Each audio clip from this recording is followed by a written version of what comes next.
வணக்கம் அன்பான நேயர்களே, ஞானப்பிரகாசம் டாக்கிற்கு மீண்டும் உங்களை வரவேற்பதில் மகிழ்ச்சி. நான் உங்கள் தொகுப்பாளர் ஞானப்பிரகாசம். நான் உங்கள் தொகுப்பாளர் குழலினி. 1000 ஆண்டுகளுக்கு முன்பு அடர்ந்த காடுகளுக்குள், இருண்ட குகைகளுக்குள் கண்கள் மூடி தியானம் செய்து கொண்டிருந்த சித்தர்களைப் பற்றி நீங்கள் என்ன நினைக்கிறீர்கள்? அவர்கள் உலக ஆசைகளை துறந்து அமைதியாக மோட்சத்தை தேடியவர்கள் என்றுதானே நீங்கள் இதுவரை நினைத்திருப்பீர்கள். ஆமா, பெரும்பாலும் எல்லாரும் அப்படிதான் நினைச்சிட்டு இருக்காங்க.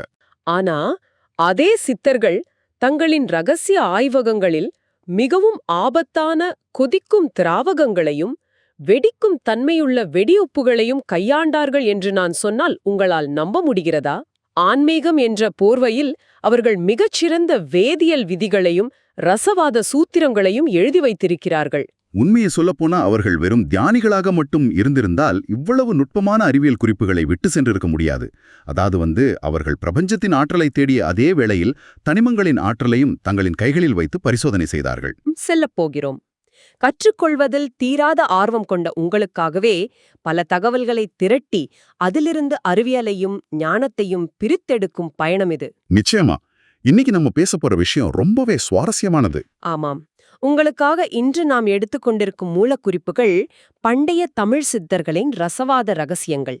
அதிலும் குறிப்பாக போகர் இயற்றிய போகர் 7000 என்னும் பிரம்மாண்டமான நூலிலிருந்து 44 மற்றும் 45வது பாடல்களை நாம் இன்று முழுமையாக பகுப்பாய்வு செய்ய போகிறோம். சரி, இதை நாம் விரிவாக பார்ப்போம். ஓகே, ஆரம்பிக்கலாம். இன்றைய நமது இலக்கு மிகவும் நேரடியானது. இந்த பாடல்களை ஏதோ பழைய தமிழ் இலக்கியம் போல மேலோட்டமாக படித்துவிட்டு செல்வதல்ல. ஒவ்வொரு சொல்லுக்கு பின்னால் ஒளிந்திருக்கும் வேதியியல் அர்த்தம் என்ன, அவர்கள் பயன்படுத்திய தொழில்நுட்ப வார்த்தைகளின் வேர்ச்சொல் என்ன, அதை ஏன் அவர்கள் அப்படி மறைத்து எழுதினார்கள் என்பதை பிரித்து மேயப் போகிறோம். நம்ம பாடல்களுக்குள் நுழைவதற்கு முன்பாக ஒரு முக்கியமான விஷயத்தை இங்கே தெளிவுபடுத்தி விடுவது நல்லது. இந்த பாடல்களின் மையப் பொருள் சௌகார குரு அப்படிங்கிறது தான். இங்க ஒரு சுவாரஸ்யமான விஷயம் என்னவென்றால், இது ஏதோ ஒரு ஆன்மீக குருவின் பெயரோ அல்லது மந்திரமோ அல்ல. இது முற்றிலும் ஒரு வேதியியல் கலவை. மிகச்சரியான புள்ளி. எனக்கு அதுதான் முதல் கேள்வியாக இருந்தது. சௌகார குரு என்றால் என்ன? நீங்கள் கூட சௌகாரம் என்றால் துணி துவைக்க பயன்படுத்தும் சலவைக்காரம் அல்லது சோப்பு என்று நினைத்திருக்கலாம். ஆனால் ரசவாதம் அல்லது அல்கமி என்று வரும்போது இதன் அர்த்தம் வேறல்லவா? இது எப்படி வேலை செய்கிறது என்பதை நாம் சற்று விளக்கமாக பேச வேண்டும். கண்டிப்பா பேசணும். ரசவாதத்துல சௌகாரம் என்பது ஒரு காரத்தன்மை கொண்ட வீரியமிக்க உப்பு கலவை. இப்போ ஆங்கிலத்துல ஆல்கலி பேஸ் என்று சொல்வார்களே, அதுதான். குரு என்பது ஒரு வினையூக்கி, அதாவது ஒரு கேட்டலிஸ்ட். ஓ, கேட்டலிஸ்ட் தானா அது? ஆமாம்.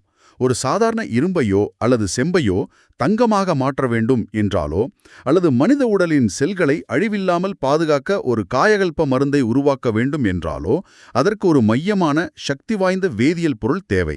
ஓஹோ, அப்படி ஒரு பொருள் இருக்கா என்ன? இருக்கு. அந்த பொருள் மற்ற உலோகங்களில் உள்ள குறைகளை சுத்தம் செய்து அவற்றின் தன்மையை மாற்றக்கூடியதாக இருக்க வேண்டும். சௌகாரம் எப்படி துணியில் உள்ள அழுக்கை நீக்குகிறதோ, அதுபோல இந்த சௌகார குரு உலோகங்களின் அடிப்படை அமைப்பை மாற்றி அமைக்கும் ஒரு மாபெரும் வினையூக்கி. இதை நினைத்து பார்க்கும்போதே சிலிர்க்கிறது. அதாவது இது மேற்கத்திய ரசவாதத்தில் சொல்லப்படும் பிலாசபர்ஸ் ஸ்டோன் போன்ற ஒரு கற்பனை பொருள் அல்ல. நிஜமாகவே தங்களின் ஆய்வகங்களில் அவர்கள் பரிசோதித்து பார்த்த ஒரு வேதியியல் கலவை. இந்த முன்கதை சுருக்கம் மிக அவசியமாக இருந்தது. உண்மைதான். இதை நாம் ஒரு பரந்த கண்ணோட்டத்துல பார்த்தால் இது எவ்வளோ பெரிய விஷயம்னு புரியும். சரி, இந்த சூத்திரத்தை போகர் எப்படி பெற்றார் என்பதிலும் ஒரு பெரிய வரலாறு இருக்கிறதே. 38 முதல் 43 வரையிலான பாடல்களில் இந்த வித்தையை சிவபெருமான் பராசக்திக்கு, அதாவது அங்காயிக்கு அருளினார் என்றும், அங்கிருந்து திருமூலநாதர், சிவயோகமுனி, காலாங்கிநாதர் என பல சித்தர்கள் வழியாக இது கைமாறி இறுதியாக தன்னிடம் வந்ததாகவும் போகர் கூறுகிறாரே. ஆமாம், இது ஒரு தனி மனிதனின் கண்டுபிடிப்பு அல்ல. பல நூறாண்டுகளாக செம்மைப்படுத்தப்பட்ட ஒரு மாபெரும் ரகசிய கலவை. ஒவ்வொரு சித்தரும் தங்களின் வாழ்நாளில் செய்த பரிசோதனைகளின் முடிவுகளை அடுத்த தலைமுறைக்கு கடத்திச் சென்றிருக்கிறார்கள். வாவ், இதை நீங்கள் சொல்லும்போது எனக்கு ஒரு நவீன ஒப்பீடு தோன்றுகிறது. இது இன்றைய மென்பொருள் உலகில் உள்ள ஓபன் சோர்ஸ், அதாவது திறந்த மூல குறியீடு போல தோன்றுகிறதே. ரொம்ப சுவாரஸ்யமான ஒப்பீடு இது. ஒரு மாஸ்டர் டெவலப்பர் ஒரு அடிப்படையான குறியீட்டை எழுதி வெளியிடுகிறார். அடுத்தடுத்து வரும் டெவலப்பர்கள் அதை எடுத்து தங்களின் சொந்த அனுபவத்தையும் அறிவையும் சேர்த்து அதை அப்டேட் செய்து அடுத்தவருக்கு கொடுக்கிறார்கள். போகர் தனக்கு முந்தைய டெவலப்பர்கள் கொடுத்த அந்த குறியீட்டைத்தான் இப்போது நமக்காக டீகோட் செய்ய போறார் இல்லையா? மிகச்சரியான ஒப்பீடு. அந்த ஓப்பன் சோர்ஸ் சமூகத்தில் இருப்பவர்களுக்கு மட்டுமே புரியும் ஒரு பிரத்யேகமான மொழியில் அது எழுதப்பட்டிருக்கிறது. அதைத்தான் சித்தர்கள் பரிபாஷை அல்லது ட்வைலைட் லாங்குவேஜ் என்கிறார்கள். வாருங்கள், போகர் அந்த ரகசியத்தை 44வது பாடலில் எப்படி ஆரம்பிக்கிறார் என்று பார்ப்போம். நான் அந்த பாடலின் முதல் 2 வரிகளை வாசிக்கிறேன். அடிமைதா எழுகாண்டம் அருளோடு பொருளும் ஆராய்ந்தங்காயி சொன்ன அதிகாரப் படிக்கு. இந்த வரிகளோட ஆழம் பாத்தீங்கன்னா ரொம்ப பெரியது. ஆமா, என்ன ஒரு தொடக்கம்! முதல் வார்த்தையே அடிமைதான் என்று தொடங்குகிறது. அடிமை என்ற சொல்லின் வேர்ச்சொல் தொண்டன் அல்லது சேவகன் என்பது தற்கால பொருள். இவ்ளோ பெரிய வேதியியல் அறிவாளியான போகர் 7000 பாடல்களை எழுதிய ஒரு மாபெரும் சித்தர் ஒரு அறிவியல் சூத்திரத்தை எழுதத் தொடங்கும்போது தன்னை ஏன் அடிமை என்று அவ்வளவு தாழ்த்திக் கொள்ள வேண்டும்? அதுதான் சித்தர்களின் அடையாளம். தான் எவ்வளவு பெரிய விஷயத்தை கண்டுபிடித்திருந்தாலும் இந்த பிரபஞ்சத்தின் அறிவுக்கு முன் தான் ஒரு சாதாரண தொண்டன் மட்டுமே என்ற அந்த பணிவுதான் அவரை அப்படி எழுத வைக்கிறது. அடுத்து அவர் பயன்படுத்தும் வார்த்தைகளை கவனியுங்கள். எழுகாண்டம் அருளோடு பொருளும் ஆராய்ந்து. எழுகாண்டம் என்றால் 7 பிரிவுகள். ஆமாம், ஆனால் அந்த அருளோடு பொருளும் என்ற வார்த்தைக்குள் மிகப்பெரிய அறிவியல் தத்துவம் ஒளிந்திருக்கிறது. அது என்ன தத்துவம்? அருள் என்றால் ஆன்மீக ஆசி என்பது புரிகிறது. பொருள் என்பது இங்கே வேதியியல் மூலப்பொருட்களை குறிக்கிறதா? மிக சரியாக பிடித்தீர்கள். ஒரு ரசவாதிக்கு சூட்சுமமான ஆன்மீக தன்மையும் தெரிந்திருக்க வேண்டும், பௌதீகமான வேதியியல் தன்மையும் தெரிந்திருக்க வேண்டும். இரண்டையும் ஒன்றாக ஆராய்ந்தேன் என்கிறார் போகர். பொருள் என்ற இந்த வார்த்தை கெமிக்கல் எலிமெண்ட்ஸ், அதாவது தனிமங்களை குறிக்கிறது. அங்காயி என்பது தாய் அல்லது பராசக்தியை குறிக்கும் சொல். இங்கேதான் விஷயம் மிகவும் சுவாரஸ்யமாகிறது. நான் அடுத்த வரிகளை வாசிக்கிறேன். கடுமைதான் கவடுக்குற்றன் தன்னை தாம் நீக்கி கருணையுந்த யானிதியாம் பாட்டரான நாதர் கொடுமைதான் குரவர்த்தம் மொழியினருட்படிக்கே கூறினேன் ரிஷியோகி பிழைக்கவென்றே எண்ணி. இந்த இடத்துல ஒரு வார்த்தையை நம்ம நல்லா கவனிக்கணும். ஆமா, கவடு குற்றம் என்பதன் தற்கால பொருள் வஞ்சகம், பொய்மை மற்றும் மனதின் குறைகள். நீங்கள் சற்று சிந்தியுங்கள். ஹைட்ரஜனையும் ஆக்சிஜனையும் சேர்த்தால் தண்ணீர் வரும் என்பது அறிவியல். இந்த அறிவியலுக்கும் சோதனையை செய்பவரின் மனதிற்கும் என்ன சம்பந்தம்? ஒரு வேதியியல் பரிசோதனை செய்வதற்கு போகர் ஏன் மனதின் வஞ்சகத்தை நீக்க வேண்டும் என்று நிபந்தனை விதிக்கிறார்? இது அறிவியலுக்கும் அறவியலுக்கும், அதாவது எதிக்ஸ்க்கும் உள்ள தொடர்பு. ரசவாதம் என்பது அளப்பரிய சக்தியை கொடுக்கக்கூடியது. நாம் முன்னரே பார்த்தபடி சௌகாரக்குரு என்பது உலோகங்களை மாற்றும் சக்தி கொண்டது. கவடுக்குற்றம் உள்ள ஒருவனிடம், அதாவது பேராசையும் வஞ்சகமும் உள்ள ஒரு அரசனின் கையிலோ அல்லது தவறான மனிதனின் கையிலோ இந்த சௌகாரக்குரு போன்ற சக்தி வாய்ந்த வேதியியல் ரகசியங்கள் கிடைத்தால் என்ன ஆகும்? அது மிகப்பெரிய ஆபத்தை முடிஞ்சிடுமே. கண்டிப்பா. அவ அந்த அறிவை கொண்டு உலகத்தை அழிப்பான் அல்லது தன் சுயநலத்திற்காக சுரண்டுவான். ஒரு ரசவாத மாணவனுக்கு இந்த வஞ்சக குணம் ஒருபோதும் இருக்கக்கூடாது. குரவர் தம் மொழி அப்படிங்கிறது தன்னுடைய குருவின் வார்த்தைகள்னு அவர் சொல்றார். ஆஹா, அப்படியென்றால் தவறான மனிதர்கள் கையில் இந்த அறிவியல் சிக்கிவிடக்கூடாது என்பதற்காகத்தான் அவர்கள் இதை ஒரு மர்மமான குறியீட்டு மொழியில் எழுதி வைத்தார்களா?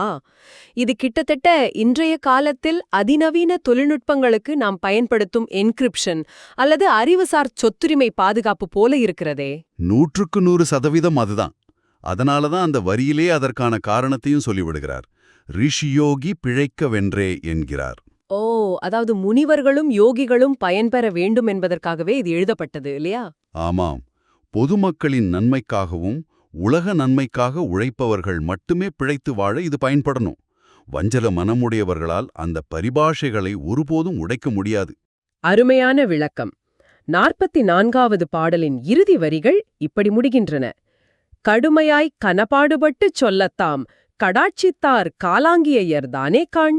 இதில் கனப்பாடுபட்டு என்று சொல் ரொம்ப முக்கியமானது. அதைத்தான் நானும் கேட்க வந்தேன். கனப்பாடுபட்டு என்பதன் வேர்ச்சொல் கனமான பாடு, அதாவது மிக கடுமையான உழைப்பு. எனக்கு ஒரு சந்தேகம். எல்லாமே குருமார்கள் சொல்லிக் கொடுத்தது, தாய் அங்காய் அருளியது என்று சொல்லும் போகர், இது ஒரு பரம்பரை அறிவு என்று சொல்லும் போகர், ஏன் இங்கே தன்னுடைய கடுமையான உழைப்பு என்று சொல்ல வேண்டும்? அவருக்கு எல்லாமே எளிதாக கிடைத்துவிடவில்லையா? ஒருபோதும் எளிதாக கிடைத்துவிடாது. தேரி வேறு, பிராக்டிக்கல் வேறு அல்லவா? குருமார்கள் அந்த அறிவை வெறும் குறியீடுகளாகத்தான் கடத்தினார்கள். அந்த குறியீடுகளை உடைத்து அதன் உண்மையான வேதியியல் அர்த்தத்தை புரிந்து கொண்டு பல மாதங்கள் ஆய்வகத்தில் கொதிக்கும் திராவகங்களுக்கு நடுவே உட்கார்ந்து அதை செயல்முறையில் செய்து பார்ப்பது என்பது உயிரை பணயம் வைக்கும் ஒரு கடினமான உழைப்பு. நிஜமாவே ரொம்ப ஆபத்தான வேலைதான் அது. ஆமாம், பல நேரங்களில் பரிசோதனைகள் வெடித்து சிதறியிருக்கலாம். அதனாலதான் அந்த ஆய்வக உழைப்பை கணபாடுபட்டு என்று பதிவு செய்கிறார். இறுதியில் கடாட்சித்தார் காலாங்கி, அதாவது காலாங்கிநாதர் எனும் தன் குரு ஆசிர்வதித்து அருளினார் என்று இந்த 44வது பாடலை முடிக்கிறார். ஒரு பாடலுக்குள் இத்தனை அடுக்குகளா? இப்போது நாம் 45வது பாடலுக்குள் நுழைவோம்.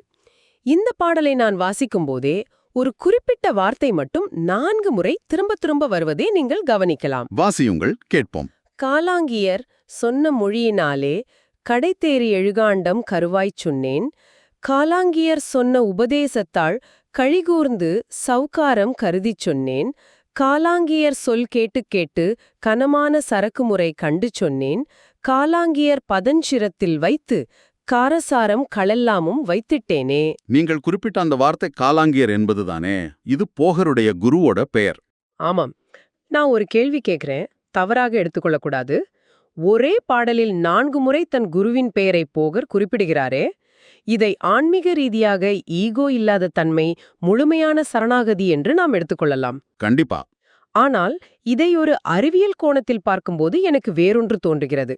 இந்த ரசவாத பரிசோதனைகள் எல்லாம் அன்றைய காலகட்டத்தில் அரசர்களின் கடுமையான கண்காணிப்பில் இருந்திருக்கலாம், அல்லது மத நம்பிக்கைகளுக்கு எதிராக இருந்திருக்கலாம். எனவே நான் சொந்தமாக எதையும் செய்யவில்லை, மாபெரும் காலாங்கிநாதர் சொன்னதைத்தான் நான் செய்கிறேன் என்று சொல்லி தன்னுடைய ஆபத்தான வேதியியல் பரிசோதனைகளுக்கோ ஒரு வேலிடேஷன் தேடிக்கொள்ளவும் தனக்கு வரக்கூடிய ஆபத்துகளிலிருந்து தப்பிக்கவும் அவர் இப்படி திரும்ப திரும்ப பெரிய மனிதரின் பெயரை பயன்படுத்துகிறாரோ? இது ஒரு புது கோணம். நவீன ஆராய்ச்சி கட்டுரைகளில் பெரிய அறிவியலாளர்களின் பெயர்களை சைட்டேஷன்ஸ் போல குறிப்பிடுவது போல இது இருக்கிறதே. எனவே இதற்கெல்லாம் என்ன அர்த்தம்? இது ஒரு முக்கியமான கேள்வியை எழுப்புகிறது. நீங்கள் சொல்வது முற்றிலும் சாத்தியமே. அறிவியலில், குறிப்பாக ரசவாதம் போன்ற மர்மமான மற்றும் ஆபத்தான துறைகளில் ஒரு நம்பகத்தன்மையை உருவாக்குவது மிக முக்கியம். காலாங்கிநாதர் என்பவர் சாதாரண மனிதர் அல்ல. அவர் சித்தர்களின் மரபில் ஒரு மாபெரும் ஆளுமை. ஆமா, அவர் ரொம்ப பிரபலமான சித்தராச்சே. அவருடைய பெயரை உச்சரிப்பது என்பது அந்த சரக்கு முறைகள் அனைத்தும் பலமுறை பரிசோதிக்கப்பட்டு உறுதி செய்யப்பட்டவை என்பதற்கான ஒரு முத்திரை போன்றது. அதே சமயம் நீங்கள் முதலில் சொன்ன அந்த ஈகோ அழிப்பு என்பதும் இதில் அடங்கும். உபதேசத்தால், அதாவது போதனைகளால் நான் இதை செய்தேன் என்கிறார். ஆன்மீகம் மற்றும் அறிவியல் இரண்டின் கலவையையும் இந்த பாடலில் நாம் பார்க்க முடிகிறது. சரி, இப்போது இந்த பாடலில் உள்ள ஆழமான அறிவியல் வார்த்தைகளை பிரிப்போம். கடைத்தேரி என்கிறார். இதன் வேர்ச்சொல் கடை தேறு, அதாவது கரையேறி அல்லது வெற்றி பெற்று. தன் வேதியியல் பரிசோதனைகளில் அவர் முழுமையான வெற்றி பெற்று விட்டார் என்பதை இது குறிக்கிறது. அடுத்து கருவாய்ச் சொன்னேன் என்கிறார். அதாவது இதன் மைய கருத்தாக சவுக்காரக்குருவை உங்களுக்குச் சொல்கிறேன் என்கிறார். பாடலின் அடுத்த பாதியில் அவர் பயன்படுத்தும் அந்த 2 வார்த்தைகளை நீங்கள் கவனித்தீர்களா? கலிகூர்ந்து, அதாவது மிகுந்த மகிழ்ச்சி அடைந்து அவர் இதை சொல்றார். ஆனா இதுவரை ஆன்மீக கவிதை போல சென்று கொண்டிருந்த பாடல் திடீரென ஒரு லேபரேட்டரி குறிப்பு போல மாறுகிறது. ஆமாம், சரக்குமுறை மற்றும் காரசாரம் இந்த வார்த்தைகளை தொடும்போதுதான் இந்த பாடலின் உண்மையான விஸ்வரூபம் வெளிப்படுகிறது. சரக்குமுறை என்பதன் வேர்ச்சொல் சரக்கு மற்றும் முறை. இது எந்த ஆன்மீக வார்த்தையும் இல்லை. சரக்கு என்பது மூலப்பொருட்களை, அதாவது வேதியியல் தனிமங்களை குறிக்கிறது. முறை என்பது அவற்றை கையாளும் செயல்முறையை குறிக்கிறது. சரியாக கவனித்தீர்கள். அதேபோல பதஞ்சிரத்தில் வைத்து என்பது குருவின் பாதங்களை தன் தலையில் தாங்கி செய்யும் முழுமையான சரணாகதி. அடுத்து வரும் காரசாரம் என்பது நாம் சமையலில் சொல்வது போல உரைப்பு அல்ல. அப்புறம் வேற என்ன? அது கெமிக்கல்ஸா? ஆமாம், காரசாரம் என்பதன் தற்கால அறிவியல் பொருள் வீரியமிக்க உப்புகள், காரப்பொருட்கள் மற்றும் அமிலங்கள், சால்ட்ஸ் அண்ட் ஆக்டிவ் கெமிக்கல்ஸ். இங்கேதான் அருளோடு பொருள் என்ற 44வது பாடலின் தத்துவம் முழுமையடைகிறது. குருவின் பாதங்களை தலையில் வைத்துக்கொண்டு காரசாரம் என்னும் வேதியியல் மூலப்பொருட்களை வைத்து பரிசோதனை செய்கிறார். இதை நாம் என்றும் கிளற்றவளாக பார்க்க வேண்டும். வெறும் வார்த்தைகளாக இல்லாமல் நிஜமாகவே அவர் என்னென்ன காரசாரங்களை பயன்படுத்தினார் என்று நாம் தெரிந்து கொள்ள வேண்டுமல்லவா? நீங்கள் ஆதாரமாக கொடுத்திருக்கும் மூல நூலின் 46வது பாடலில் இது ஒரு பட்டியலாகவே வருகிறது. அதைப் பற்றி சற்று விளக்க முடியுமா? அவர்கள் வெறும் தத்துவார்த்தமாக பேசினார்களா அல்லது நிஜமாகவே வேதியியல் பொருட்களை வைத்து பரிசோதித்தார்களா? இதுதான் நாம் ஆச்சரியப்பட வேண்டிய இடம். அந்த 46வது பாடலின்படி அவர்கள் மாயாஜாலம் செய்யவில்லை, மாறாக தூய வேதியியலையே கையாண்டார்கள். அந்த பாடலில் போகர் குறிப்பிடும் மூலப்பொருட்கள் என்னென்ன தெரியுமா? என்னென்ன பொருட்கள்? உறுதியான கல்லுப்பு, வெடியுப்பு நீர், மேன்மையான கடுங்காரச் செய்நீர் மற்றும் தேக்கடிதாம் திராவகம். இவற்றை வைத்துதான் அவர் சௌக்கார குருவை உருவாக்குகிறார். ஒரு நிமிடம். வெடியுப்பு மற்றும் திராவகம். அதாவது நாம் கற்பனை செய்வது போல சித்தர்கள் மாயாஜாலம் செய்யவில்லை. அவர்கள் தங்களின் ஆய்வகங்களில் கைகளில் திராவகமும் வெடியுப்பும் வைத்து பரிசோதனை செய்த பண்டைய காலத்து விஞ்ஞானிகள். நீங்கள் இதை எப்போதாவது யோசித்து பார்த்திருக்கிறீர்களா? நவீன வேதியியலில் வெடியுப்பு என்பது வெடிமருந்து தயாரிக்க பயன்படும் ஒரு வேதிப்பொருள். அதோடு திராவகங்களை, அதாவது சல்ஃபியூரிக் அமிலம் அல்லது நைட்ரிக் அமிலத்தை சேர்க்கும்போது என்ன நடக்கும்? அங்கேதான் சித்தர்களின் அறிவியல் உச்சம் பெறுகிறது. நைட்ரிக் அமிலம் மற்றும் ஹைட்ரோகுளோரிக் அமிலம் போன்றவற்றை ஒரு குறிப்பிட்ட விகிதத்தில் கலக்கும்போது அக்வா ரெஜியா என்று அழைக்கப்படும் இராஜ திராவகம் உருவாகும். ஓ, இராஜ திராவகமா? ஆமாம். உலகிலேயே தங்கத்தை கரைக்கக்கூடிய சக்தி வாய்ந்த திரவங்களில் இதுவும் ஒன்று. சாதாரண உலோகங்களை உருக்கி அவற்றின் அடிப்படை தன்மையை மாற்றி அதை மருந்தாகவோ அல்லது வேறு உலோகமாகவோ மாற்றுவதற்கு இந்த வீரியமிக்க அமிலங்கள் மற்றும் உப்புகளின் கலவைதான் அடிப்படையாக இருந்திருக்கிறது. அதுதான் காரசாரம். நிஜமாவே இது நம்ப முடியாத அளவுக்கு அட்வான்ஸ்டா இருக்கு. உண்மைதான். இந்த அமிலங்களை அவர்கள் களிமண் மற்றும் கண்ணாடியால் செய்யப்பட்ட பிரத்யேகமான குடுவைகளில் வைத்து பல நாட்கள் நெருப்பிலிட்டு காய்ச்சி வடித்திருக்கிறார்கள். என்ன ஒரு பிரம்மாண்டமான அறிவியல்! இதை கேட்கும்போது ஒரு கையில் வெடியுப்பும் கொடிய திராவகமும் இருக்கிறது. அதை சற்றே கவனக்குறைவாக கையாண்டால் மொத்த ஆய்வகமும் வெடித்து சிதறிவிடும் அபாயம் இருக்கிறது. இன்னொரு கையில் அதை கையாள தேவையான அபாரமான பொறுமையும் கவடுக்குற்றமில்லாத தூய மனமும் குருவின் மீதான அளவற்ற நம்பிக்கையும் இருக்கிறது. இந்த இரண்டு எதிரெதிர் துருவங்களும் இணையும் புள்ளிதான் சித்தர்களின் ரசவாதம் என்பது இப்போது மிக தெளிவாக புரிகிறது. மிக அழகாக சுருக்கிவிட்டீர்கள். இதுதான் போகரின் 7000 நூலில் உள்ள ரகசியம். அவர்கள் அறிவியலையும் ஆன்மீகத்தையும் தனித்தனியாக பிரித்து பார்க்கவில்லை. மனிதரின் அகம் எவ்வளவு தூய்மையாக இருக்கிறதோ அவ்வளவு துல்லியமாக அவனால் புறத்திலுள்ள வேதியியல் பொருட்களை கையாள முடியும் என்று நம்பினார்கள். அந்த நம்பிக்கையின் விளைவுதான் இந்த சௌக்கார குரு. சரி, நாம் இந்த ஆழமான தேடலின் இறுதிப் பகுதிக்கு வந்துவிட்டோம். இன்று நாம் போகர் 7000 நூலின் மூலம் ஒரு மாபெரும் உண்மையை உணர்ந்திருக்கிறோம். சௌக்கார குரு என்ற ரசவாத கலவை எப்படி ஆன்மீக அருளாலும், அதாவது பராசக்தி மற்றும் குருமார்கள் ஆசியாலும் கடுமையான உழைப்பாலும் உருவானது என்பதை பார்த்தோம். எல்லாவற்றிற்கும் மேலாக காரசாரம், சரக்குமுறை போன்ற அதிநவீன வேதியியல் அறிவாலும் இது சாத்தியமானது என்பதை வார்த்தைக்கு வார்த்தை பிரித்து ஆராய்ந்தோம். ஆமாம், ரொம்ப விரிவாவே பார்த்துட்டோம். இந்த உரையாடலை முடித்து வைக்கும்போது நீங்கள் தொடர்ந்து சிந்திக்க நான் ஒரு புதிய கேள்வியை, ஒரு கோணத்தை முன்வைக்க விரும்புகிறேன். கண்டிப்பா சொல்லுங்க. அது என்ன? போகர் காலத்தில் மிகச்சிறந்த அறிவியலை குரு சிஷ்யன் என்ற பெயரில் குறியீடுகளாக மறைத்து வைத்தார்கள். அந்த ரகசியங்களை புரிந்து கொள்ள ஒருவருக்கு காலாங்கிநாதர் போன்ற ஒரு குருவின் வழிகாட்டுதலும் கடுமையான உழைப்பும் தேவைப்பட்டது. ஆனால் இன்று நிலைமை தலைகீழாகிவிட்டது. இன்று நம்மை சுற்றி கொட்டிக் கிடக்கும் தகவல் குவியலில் எத்தனையோ உண்மையான அறிவியல்கள் இது போலவே கடினமான வார்த்தைகளுக்குள், அதாவது மாடர்ன் ஜார்கன்ஸ்குள் ஒளிந்திருக்கலாம் அல்லவா? ஆமாம், உண்மையான அறிவு என்பது இன்றும் நேரடியாக கிடைப்பதில்லை. அது ஏதோ ஒரு குறியீடிற்குள் மறைந்துதான் இருக்கிறது. சரியா சொன்னீங்க. அந்த நவீன குறியீடுகளை உடைத்து அதிலிருக்கும் உண்மையான சாரத்தை நீங்கள் புரிந்து கொள்ள உங்களுக்கு வழிகாட்டப் போகும் அந்த காலாங்கிநாதர் யார்? உங்கள் வாழ்வில் அந்த உண்மையான வழிகாட்டி யார்? அந்த அறிவைப் பெற நீங்கள் என்ன வகையான கனமான உழைப்பை கொடுக்க தயாராக இருக்கிறீர்கள்? இதை நீங்கள் சற்று ஆழமாக யோசித்துப் பாருங்கள். என்ன ஒரு அருமையான சிந்திக்க தூண்டும் கேள்வி. உங்களை சுற்றி இருக்கும் தகவல்களிலுள்ள கவடு குற்றங்களை நீக்கிவிட்டு உண்மையான அறிவை தேடும் இந்த பயணம் உங்களுடையது. பண்டைய ரகசியங்களை தேடிச் செல்லும் உங்களுக்கு இந்த ஆழமான உரையாடல் ஒரு புதிய தெருவுகோலை தந்திருக்கும் என்று நம்புகிறேன். அறிவியலை வெறும் சமன்பாடுகளாக மட்டும் பார்க்காமல் அதிலிருக்கும் ஆன்மாவையும் தேடும் இதுபோல இன்னும் பல அறிவுத் தேடல்களுக்கான தாகத்தோடு உங்களிடமிருந்து விடை பெறுகிறோம். அந்த உடைந்த எலும்பை படம் பிடித்துக் காட்டும் எக்ஸ்ரே போன்ற நேரடியான விடைகளை மட்டும் தேடாமல் சித்தர்கள் காட்டும் இந்த ஆழமான கொஞ்சம் சவாலான அறிவு பாதையில் தொடர்ந்து பயணியுங்கள். நன்றி.